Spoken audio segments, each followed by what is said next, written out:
Nag-get ready with me na naman nga ang mare nyo, kaya naman tara, samahan nyo ko. Medyo matagal na nga yung huli kong get ready with me, kaya naman nga ito, nag-upload na naman nga ang mare nyo. And for sure, na-miss nyo nga ito. Weh, na-miss nga ba? Huy!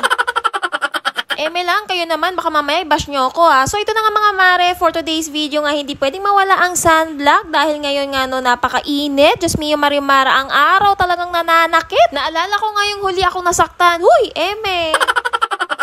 Siyempre, pagkatapos nga mag-sunblock, mga mare, sasayawan natin yan. Tapos ito nga, no, nagpulbo ako, mga mare. Oo, tender care ang gamit ko. Pagkatapos ko nga magpulbo, mga mare, hindi pa rin sapat yung puti ng mukha ko. Oo, kasi nga, maglalagay pa rin nga tayo ng pressed powder. O, diba, saan ka pa? Hala, sige, talagang espasol na nga lang ang labas ko nito mamaya. So, ito na nga, mga mare, siyempre, after nyan, marimar muna tayo.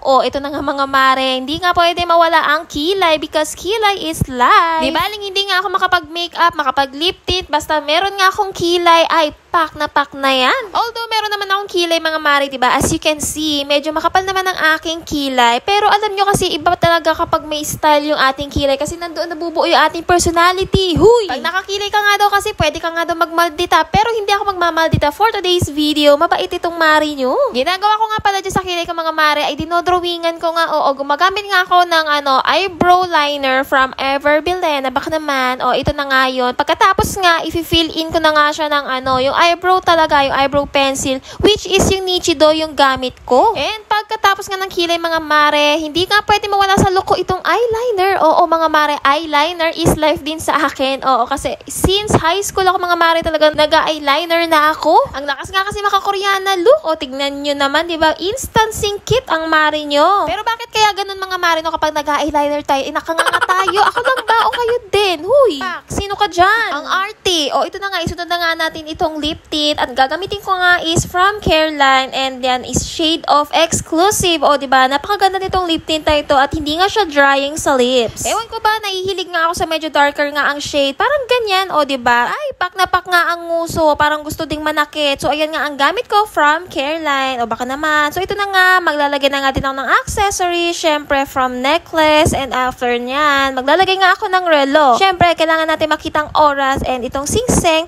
And after nun, ito nga, maghihikaw nga ang mare nyo ng 24K gold karachos. Tig-30 nga lang yan sa Shopee. Oo, ito na nga mga mare. Ang final look, syempre, hindi pwedeng hindi tayong mabango. Kailangan yung napapalingon sila tapos sasabihin nila, ang bango, ganun. At syempre, hindi mawawala ang ating bag. Kailangan niya sa ating outfit for today. At ayan nga ang aking LV na bag from Shopee. Huy!